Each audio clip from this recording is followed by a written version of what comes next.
Dalawang dokumento ang agad na iniabot kay Manila Mayor Isko Moreno Dumagoso sa unang araw ng kanyang pagbabalik.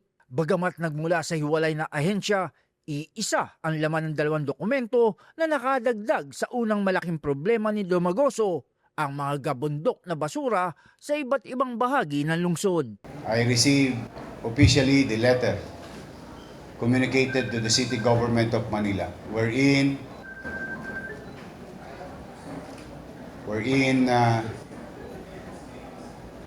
the two new contractors of our garbage hauling in the city terminated their operation.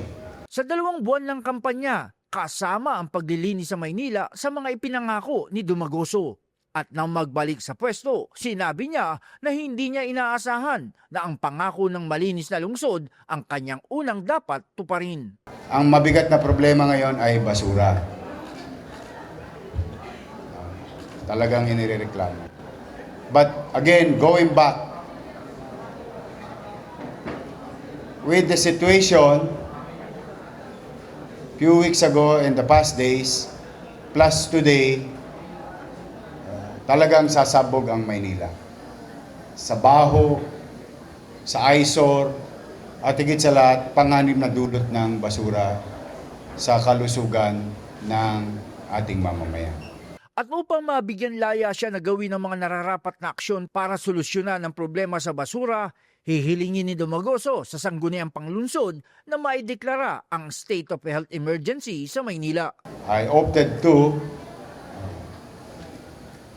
declare and request the City Council tomorrow, first session day, to declare the state of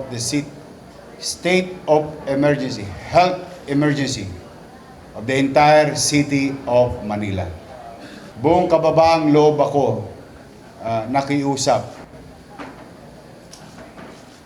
sa Lionel Waste Management to utilize all the resources existing or available to be dedicated in the entire city of Manila. At salamat naman at positibo tong tutugunin ng Lionel for free. Magugunita na tinuldukan ng dating administrasyon ang kontrata sa Lionel noong nakarang Disyembre dahil sa higit kalahating bilyong pisong utang ng lokal na pamahalaan at ipinalit sa kanila ang Pileco at Metro Waste. Ngunit ayon kay Dumagoso, nalaman niya na may utang na rin sa Pileco at Metro Waste at sa kabuuan ay halos 1 bilyong piso na ang utang nila sa 3 taga-kolekta ng mga basura.